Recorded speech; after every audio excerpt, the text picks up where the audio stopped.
जय हिंद दोस्तों, मैं Suman Patel lead mathematics YouTube channel पर आपका स्वागत करता हूं। आज जो है जहांगीर के बारे में हम लोग कुछ इंपॉर्टेंट फैक्ट्स देखेंगे। उसके बाद जो है इससे रिलेटेड जितने भी इंपॉर्टेंट क्वेश्चन है सारे को इसी वीडियो में हम लोग कवर करेंगे। तो चलिए देखते हैं। इसका सबसे पहले देखेंगे कि कार्यकाल कब से कब है। इसका कार्यकाल 1605 से लेके 1627 के बीच रहता है, 1627 के बीच। ठीक है, इसको ध्यान रखिएगा। चलिए इसका देखते हैं इंपॉर्टेंट फैक्ट्स। देखेंगे पहला पॉइंट क्या कह रहा है।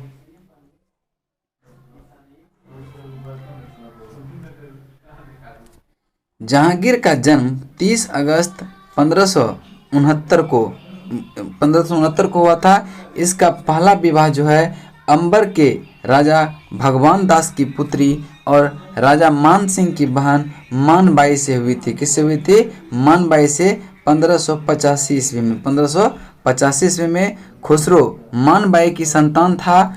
खुसरो जो है मानबाई की संतान था। 1586 में सलीम का दूसरा विवाह उदय सिंह की पुत्री जगत गोसाई से हुआ।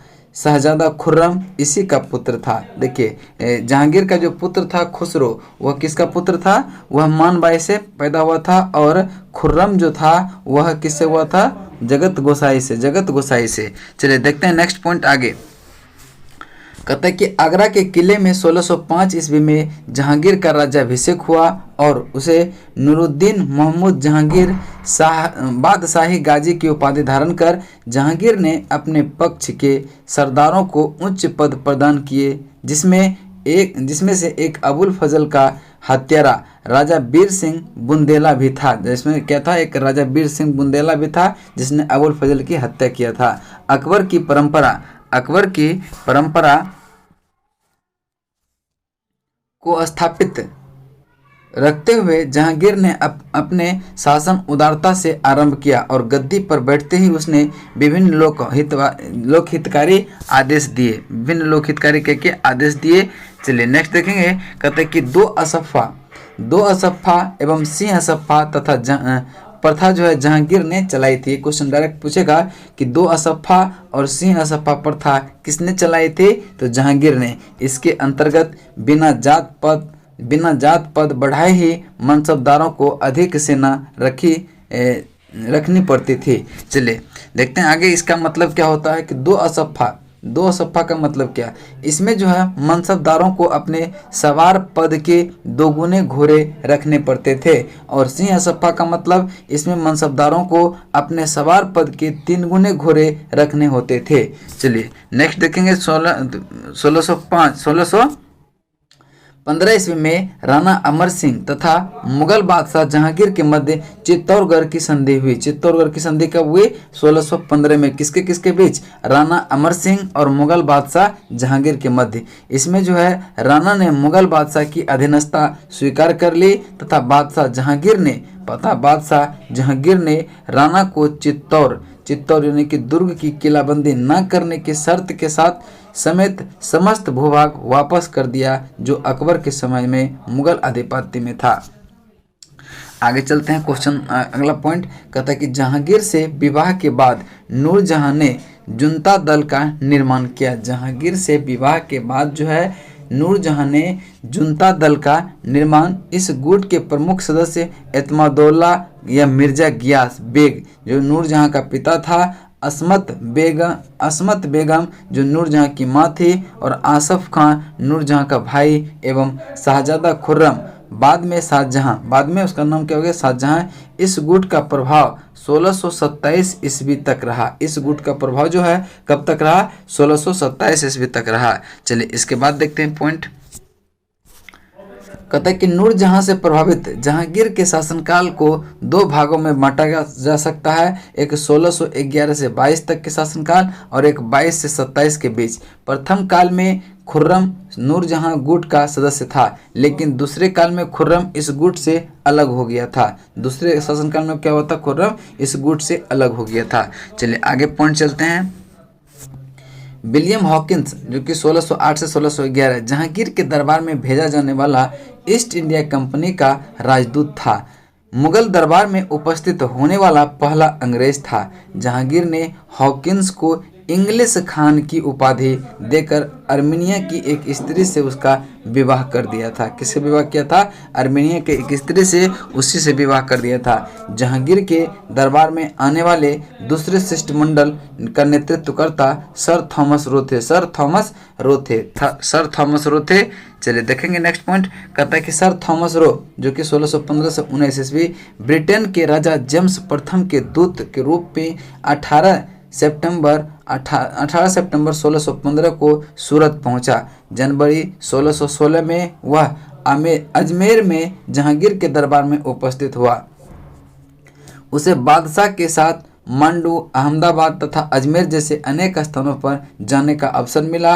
वह बादशाह के साथ शिकार खेलने भी गया। वह आगरा में 1 वर्ष तक रहा। चलिए नेक्स्ट देखते हैं। पीटर मुंडी ब्रिटेन का यात्री था जो शाहजहां के समय आया था। फ्रांसिस्को पेल्सट डच पर्यटक था जो जहांगीर के समय भारत आया था। इसने अपनी पुस्तक रिमानेस्ट्रेंट्री में जहांगीर के समय का अद्भुत विवरण लिखा था। चलिए आगे देखते हैं पॉइंट। कहता है कि मुगल चित्रकला जहांगीर के शासनकाल में अपना पराकाष्ठ पर पहुंच गया था। पहले चित्रकारी हस्तलिखित ग्रंथ की विषय वस्तु से संबंध होती थी। जहांगीर ने उसे जो है इस बंधन से मुक्त कर दिया। जहांगीर के समय के सर्वोत्कृष्ट चित्रकार जो था वह उस्ताद मंसूर और अबुल हसन थे। देखें सम्राट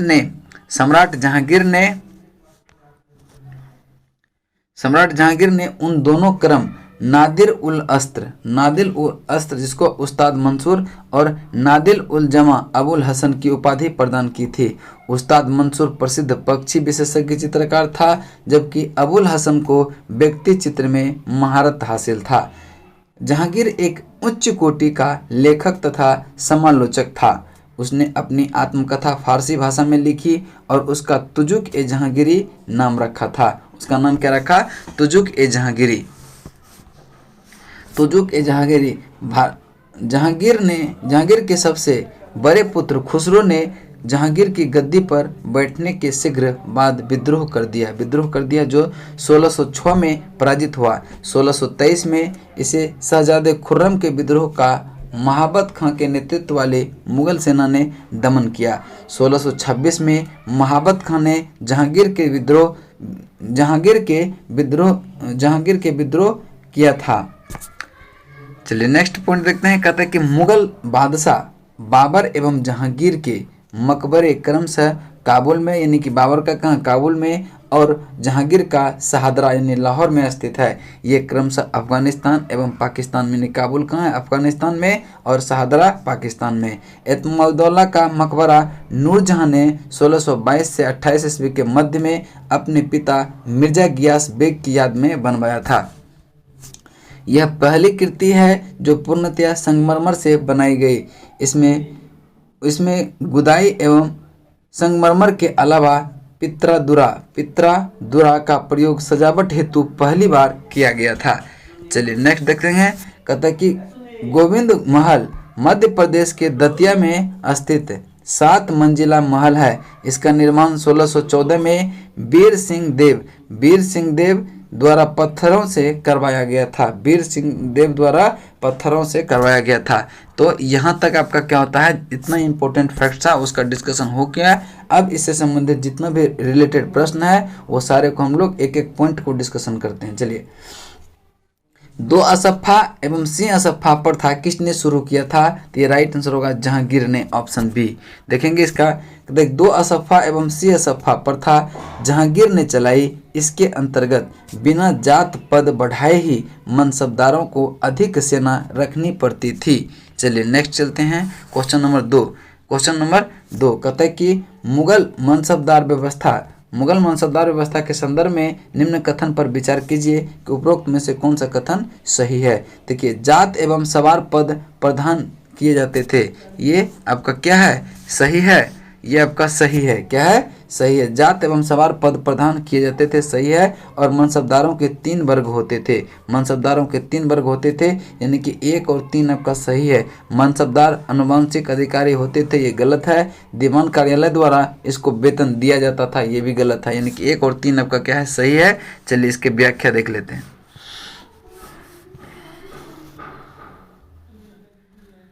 इसकी व्याख्या देख लेंगे। कहता है कि मुगल बादशाह अकबर के मनसबदारों व्यवस्था अपने शासनकाल के 11वें वर्ष प्रारंभ हुआ था। मनसब प्राप्तकर्ता 3 वर्गों में विभक्त थे। 110 से 500 तक मनसबदार, 500 से 2500 तक अमीर तथा 2500 से ऊपर अमीर ए आजम कहलाते थे। इसके अलावा जात और सवार की दृष्टि से भी 3 श्रेणियों में बटा था। मनसबदारों को वेतन नगद व जागीर दोनों ही रूप में देने की व्यवस्था थी। मनसबदार की जागीरें स्थानांतरित कर दी जाती थी तथा ये मृत्यु पर जब्त की जाती थी। इस प्रकार मनसबदार क्या था? अनुवांशिक नहीं था, अनुवांशिक नहीं था। चलिए नेक्स्ट देखते हैं क्वेश्चन नंबर 3। कहता है कि मुगलों एवं मेवाड़ के राणा के मध्य चित्तौड़ की संधि किस शासक के शासनकाल में हस्ताक्षरित हुआ था? तो ये जहांगीर के शासनकाल में, ऑप्शन बी। चलिए देखते हैं इसकी व्याख्या। करते हैं 1615 में राणा अमर सिंह तथा मुगल बादशाह जहांगीर के मध्य चित्तौड़गढ़ की संधि हुई। इसमें राणा ने मुगल बादशाह की अधीनता स्वीकार कर ली तथा बादशाह जहांगीर ने राणा को चित्तौड़ यानी दुर्ग की किलाबंदी न करने के शर्त रखा समेत जो है समस्त भूभाग जो है वापस कर दिया, जो अकबर के समय मुगल के अधिपत्य में हो गया था। चलिए देखते हैं नेक्स्ट क्वेश्चन। क्वेश्चन नंबर 4 कहता है कि ईस्ट इंडिया कंपनी ने जहांगीर के दरबार में पहले निम्न में से किसे भेजा था? तो इसका राइट आंसर होगा हॉकिंस को भेजा था, ऑप्शन सी। देखेंगे इसका व्याख्या। करता है कि विलियम हॉकिंस 1608 से 1611 जहांगीर के दरबार में ईस्ट इंडिया कंपनी द्वारा भेजा जाने वाला प्रथम अंग्रेज राजदूत तथा मुगल दरबार में उपस्थित होने वाला पहला अंग्रेज था। यह शाही दरबार में 3 वर्ष तक रहा। सम्राट जहांगीर ने उसे 400 मनसब प्रदान किया। उसने हॉकिंस को इंग्लिश खां की उपाधि देकर अर्मीनिया की एक स्त्री से उसका विवाह भी करवा दिया था। सर थॉमस रो ब्रिटिश सम्राट जेम्स प्रथम द्वारा भेजा गया था, प्रथम राजदूत था जो जहांगीर के दरबार में आया था। चलिए देखते हैं क्वेश्चन नंबर 5। कहता है क्वेश्चन नंबर 5 कि निम्नलिखित में से कौन सा जहांगीर के दरबार में ब्रिटिश शासक जेम्स प्रथम का राजदूत था? तो विलियम हॉकिंस था। कौन था? विलियम हॉकिंस था। इसका राइट आंसर कौन सा हो जाएगा? ऑप्शन ए होना चाहिए था, लेकिन देखते हैं इसकी व्याख्या क्या लिखता है। इसकी व्याख्या वही होगा, ठीक है। चलिए देखते हैं। निम्नलिखित अंग्रेजों में किसे जहांगीर ने खान की उपाधि दिया था? खान की उपाधि दिया था किसको? हॉकिंस को, ऑप्शन ए हॉकिंस। चलिए नेक्स्ट क्वेश्चन देखते हैं। क्वेश्चन नंबर 7 कहता है कि मुगल सम्राट जहांगीर ने निम्न में से किसे इंग्लिश खान की उपाधि से सम्मानित किया था? तो उसका राइट आंसर होगा विलियम हॉकिंस को, ऑप्शन सी विलियम हॉकिंस को। नेक्स्ट देखेंगे 8 नंबर कहता है कि ब्रिटिश राजदूत के रूप में सर थॉमस रो भारत आया था किसके शासनकाल में? ये आया था जहांगीर के शासनकाल में, ऑप्शन सी। नेक्स्ट देखेंगे 9 नंबर कहता है कि इंग्लैंड के जेम्स प्रथम के राजदूत सर थॉमस रो किस वर्ष भारत आया था? तो इसका राइट आंसर होगा 1615 ईस्वी में, ऑप्शन बी 1615 में। नेक्स्ट देखेंगे इसका व्याख्या। कहता है कि सर थॉमस रो जो कि 1615 से 19 के बीच ब्रिटेन के राजा जेम्स प्रथम के दूत के रूप में 18 सितंबर 1615 को सूरत पहुंचा था। जनवरी 1616 में वह अजमेर में जहांगीर के दरबार में उपस्थित हुआ। उसे बादशाह के साथ मंडू, अहमदाबाद, अजमेर जैसे अनेक स्थानों पर जाने का अवसर मिला था। वह बादशाह के साथ शिकार खेलने भी गया। वह आगरा में 1 वर्ष तक भी रहा था। चलिए नेक्स्ट देखेंगे 10 नंबर कहता है कि जहांगीर ने थॉमस रो को कहाँ मिलने का अवसर दिया था? कहाँ मिलने का अवसर दिया था? देखते हैं इसका आंसर क्या है। तो इसका आंसर क्या है? तो इसका आंसर हो जाएगा क्या? आगरा में। कहाँ दिया था मिलने का अवसर? अजमेर में। अजमेर ऑप्शन आपका बी राइट आंसर होगा। चलिए नेक्स्ट देखते हैं क्वेश्चन नंबर आपका 11 पे। चलिए इसके पहले जो है इसका हम व्याख्या देख लेते हैं। कहता है कि थॉमस रो जनवरी 1616 में अजमेर में जहांगीर से पहले बार मिला। वह भारत में 1615 से 1619 तक 1619 में वह जहांगीर का फरमान लेकर इंग्लैंड लौटा कि मुगल दरबार में अंग्रेज का इसी प्रकार स्वागत होता रहेगा। चलिए नेक्स्ट देखते हैं क्वेश्चन नंबर 11। कहते हैं कि भारत में इंग्लैंड का कौन दूत जहांगीर के पीछे अजमेर से मांडू आया था? तो यह थॉमस रो आया था, ऑप्शन बी थॉमस रो। चलिए नेक्स्ट देखते हैं इसका व्याख्या। कहता है कि थॉमस रो मुगल दरबार में 1616 में आया। उसे बादशाह के साथ मंडू, अहमदाबाद, अजमेर जैसे अनेक स्थानों पर जाने का अवसर मिला। वह बादशाह के साथ शिकार खेलने भी गया था। नेक्स्ट पॉइंट चलते हैं, क्वेश्चन नंबर आपका 12।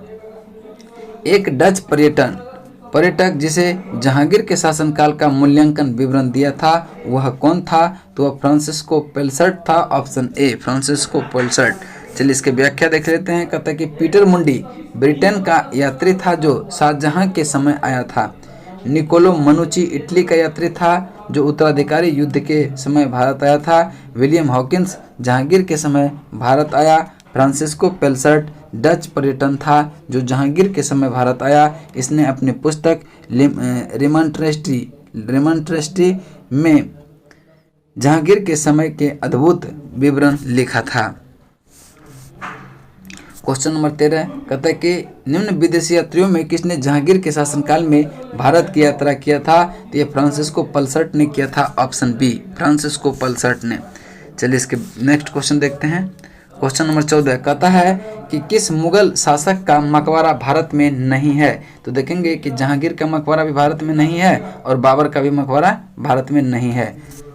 तो चलिए देखते हैं इसकी व्याख्या। कहता है कि मुगल शासक बाबर एवं जहांगीर के मकबरे काबुल एवं शाहदरा, काबुल अफगानिस्तान में पड़ता है और शाहदरा पाकिस्तान में। तो ये क्रमशः अफगानिस्तान और पाकिस्तान में स्थित है, भारत में नहीं है।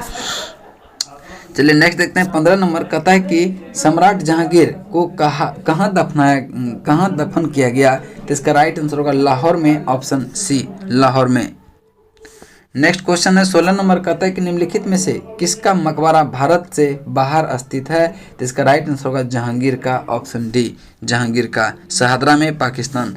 चलिए नेक्स्ट क्वेश्चन है 17। कहता है कि मुगल चित्रकला किसके राज्यकाल में अपनी पराकाष्ठा पर पहुंची थी? तो ये जहांगीर के शासनकाल में, ऑप्शन सी जहांगीर। देखेंगे मुगल चित्रकला जहांगीर के शासनकाल में अपनी पराकाष्ठा पर पहुंच गई। पहले चित्रकारी हस्तलिखित ग्रंथ के विषय वस्तु से संबद्ध होती थी। जहांगीर ने उसे इस बंधन से मुक्त कर दिया। फारूक बेग, दौलत मनोहर, मंसूर, अबुल हसन आदि उसके काल में ऐसे चित्रकार हैं जिन्होंने अपनी कलात्मक प्रतिभा की बदौलत मुगल चित्रकला के इतिहास में अपना नाम स्वर्ण अक्षरों में अंकित करवा दिया। जहांगीर के समय सर्वोत्कृष्ट चित्रकार उस्ताद मंसूर और अबुल हसन थे। सम्राट जहांगीर ने उन दोनों को क्रमशः नादिर उल अस्त्र उस्ताद मंसूर को और नादिर उद जमा ये अबुल हसन को उपाधि प्रदान किया था। और उस्ताद मंसूर प्रसिद्ध पक्षी विशेषज्ञ चित्रकार थे जबकि अबुल हसन को व्यक्ति चित्र में महारत हासिल था।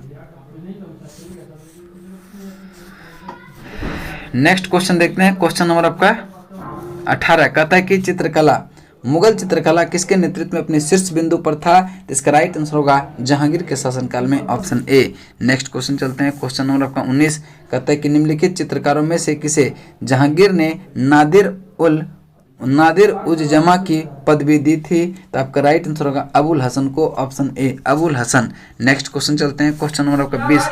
क्वेश्चन नंबर 20 कहता है कि जहांगीर कालीन निम्नलिखित में से किस एक चित्रकार को नादिर उल असर की उपाधि प्रदान की गई थी? तो इसका राइट आंसर होगा Mansur, option D Mansur. Next question है 21 नंबर। जहांगीर के दरबार में पक्षियों का सबसे बड़ा चित्रकार था, वह था मंसूर, ऑप्शन सी डी आपका राइट आंसर होगा। नेक्स्ट क्वेश्चन है 22 नंबर। कहता है कि निम्नलिखित मुगल बादशाहों में किसने अपनी आत्मकथा फारसी में लिखी थी? तो इसका राइट आंसर होगा ऑप्शन सी जहांगीर ने, ऑप्शन सी। नेक्स्ट देखते हैं। नेक्स्ट क्वेश्चन है आपका चलिए इसका व्याख्या देख लेते हैं। कहता है कि जहांगीर एक उच्च कोटि का लेखक था तथा समालोचक भी था। उसने अपनी आत्मकथा फारसी भाषा में लिखी। उसका नाम तुजुक ए जहांगीरी रखा। जहांगीर ने अपने आत्मकथा में अपने गुणों के साथ अपने व्यक्तित्व दोषों को भी लिपिबद्ध किया। इस ग्रंथ को 3 भागों में विभाजित किया गया। प्रथम भाग में प्रस्तावना है जो जहांगीर की मृत्यु के बाद मोहम्मद हादी द्वारा लिखी गई थी। इसके अंतर्गत बादशाह के आरंभिक जीवन का उल्लेख किया गया है। और दूसरे भाग ग्रंथ का मूल भाग है जिसका रचना जहांगीर ने स्वयं किया था। ग्रंथ के तीसरे भाग की रचना भी मोहम्मद हादी ने ही किया था। बाबर ने अपनी आत्मकथा तुजुक ए बाबरी तुर्की भाषा में लिखी थी। किस भाषा में? तुर्की भाषा में। चलिए नेक्स्ट क्वेश्चन 23 नंबर है। कहता है कि अबुल फजल के हत्यारे को पुरस्कृत किया गया था। तो ऑप्शन बी जहांगीर ने। किसने किया था? जहांगीर ने।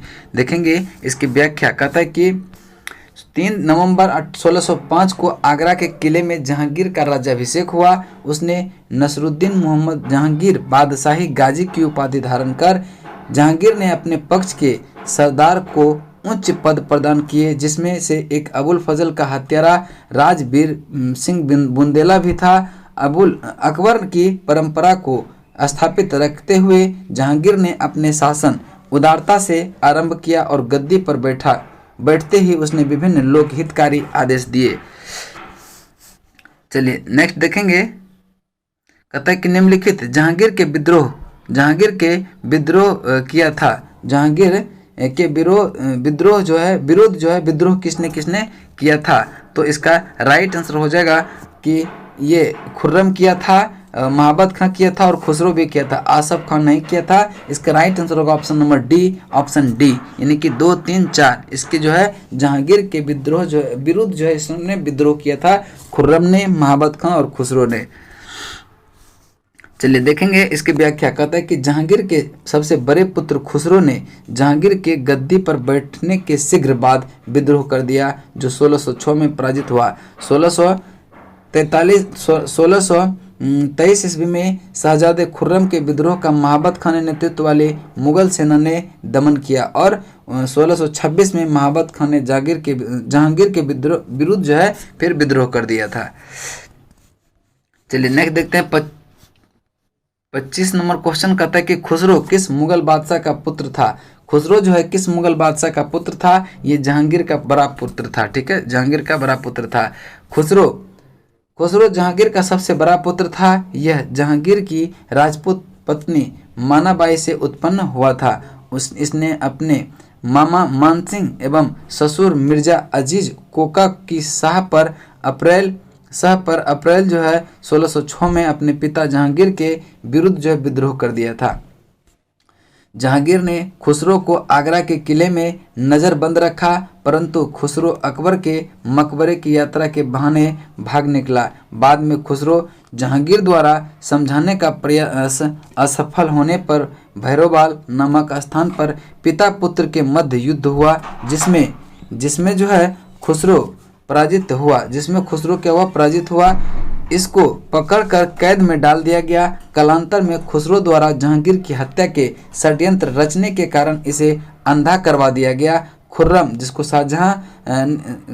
यानी शाहजहां ने अपने दक्षिण अभियान के समय खुसरो को अपने साथ ले जाकर 1621 में उसकी हत्या करवा दिया गया। 26 नंबर क्वेश्चन है। कहता है कि निम्न में से कौन नूरजहां के गुट का सदस्य नहीं था? तो ये जहांगीर जो है नूरजहां के गुट का सदस्य नहीं था। ऑप्शन ए आपका राइट आंसर होगा। देखेंगे इसकी व्याख्या। कहता है कि जहांगीर से विवाह के बाद नूरजहां ने नूरजहां गुट यानी कि जुंदा दल का निर्माण किया। इस गुट के प्रमुख सदस्य एतमाउद्दौला मिर्जा गियास बेग, जिसको नूरजहां का पिता कहते थे, और असमत बेगम जो नूरजहां की माता थी। आसफ खां नूरजहां का भाई था। शहजादा यानी जिसको खुर्रम बाद में बादशाह बना था। अतः स्पष्ट है कि जहांगीर इस गुट का सदस्य नहीं था। चलिए 27 नंबर क्वेश्चन है। कहता है कि एतमाउद्दौला का मकबरा आगरा में किसने बनवाया था? तो इसका राइट आंसर होगा नूरजहां ने बनवाया था। Noor Jahan, option C. एतमाउद्दौला का मकबरा नूरजहां ने 1600 22 से 28 के मध्य अपने पिता मिर्जा गियास बेग की याद में बनवाया। यह आगरा के यमुना नदी के तट पर स्थित एक अत्यंत अलंकृत इमारत है। मुख्य मकबरा श्वेत संगमरमर का है। मुख्य मकबरा श्वेत संगमरमर का है। चलिए देख लेते हैं नेक्स्ट 28 नंबर। कहता है सूची 1 को सूची 2 से सुमेलित करें। सूची 1 को सूची 2 से सुमेलित करें। चलिए सूची 1 को सूची 2 से सुमेलित करें। कहता है कि निर्माता और स्मारक। देखिए जमा मस्जिद का निर्माता बाबर है, बिल्कुल सही है, 1 का 1 हो जाएगा। हुमायूं का दिन पनाह का निर्माता कौन है? हुमायूं, ये भी सही है। अकबर का निर्माता, अकबर जो है किसका निर्माता? जहांगीरी महल का, ये भी क्या आपका सही है, ये भी क्या आपका सही है। और जहांगीर जो है अकबर के मकबरे को पूर्ण करवाया था, ये भी सही, यानी कि 1 का ए, 2 का बी का 2 और सी का 3 और 4 का डी, यानी कि आपका क्या हो जाएगा? राइट आंसर हो जाएगा। देख लेते हैं ए कौन सा है। ऑप्शन ए आपका सही आंसर हो जाएगा, ऑप्शन ए, ऑप्शन ए। चलिए इसकी व्याख्या देख लेते हैं। कहता है कि संभल की जमा मस्जिद का बाबर द्वारा दिल्ली स्थित दिन पनाह का हुमायूं द्वारा था। आगरे के किले में स्थित जहांगीरी महल का अकबर द्वारा निर्माण कराया गया था, जबकि जहांगीर ने सिकंदरा यानी कि आगरा में अकबर के मकबरे को पूर्ण करवाया था। नेक्स्ट क्वेश्चन है क्वेश्चन नंबर आपका 29। कहता है कि गोविंद महल जो हिंदू वास्तुकला का अप्रीतम उदाहरण है, स्थित है कहाँ पे? दतिया में है, ऑप्शन ए, दतिया में। गोविंद महल मध्य प्रदेश के दतिया में स्थित 7 मंजिला महल है। इसका निर्माण 1614 ईस्वी में राजा वीर सिंह देव द्वारा पत्थरों से करवाया गया था। यह बुंदेल काल के उत्तम वास्तुकला शिल्प का उदाहरण है। गोविंद महल में दीवारों पर की गई पेंटिंग एवं अन्य वास्तुशिल्प पर्यटकों को आकर्षित करते थे। नेक्स्ट क्वेश्चन है क्वेश्चन नंबर 30। क्वेश्चन नंबर 30 कहता है कि निम्नलिखित में कौन सा सुमेलित नहीं है? अकबर का मकबरा कहाँ है? सिकंदरा, अकबर का मकबरा सिकंदरा, और जहांगीर का मकबरा शहादरा, शेख सलीम चिश्ती का मकबरा फतेहपुर सिकरी, शेख निजामुद्दीन औलिया का मकबरा अजमेर में। ठीक है, तो इसका कहता है कौन सा सुमेलित नहीं है? तो आपका राइट आंसर डी हो जाएगा, राइट आंसर डी हो जाएगा। चलिए इसकी व्याख्या देख लेते हैं। कहता है कि शेख निजामुद्दीन औलिया का मकबरा अजमेर में नहीं बल्कि दिल्ली में है। 1325 में निजामुद्दीन औलिया की मृत्यु हुई। इसे गियासपुर दिल्ली में दफनाया गया। इसके शिष्य अमीर खुसरो और हसन अहमद देहलवी प्रमुख थे। अन्य तीनों सुमेलित है, अन्य तीनों क्या है? सुमेलित है। तो चलिए अब नेक्स्ट क्लास में हम लोग शाहजहां के बारे में पढ़ेंगे। चलिए तब तक के लिए जय हिंद, जय भारत।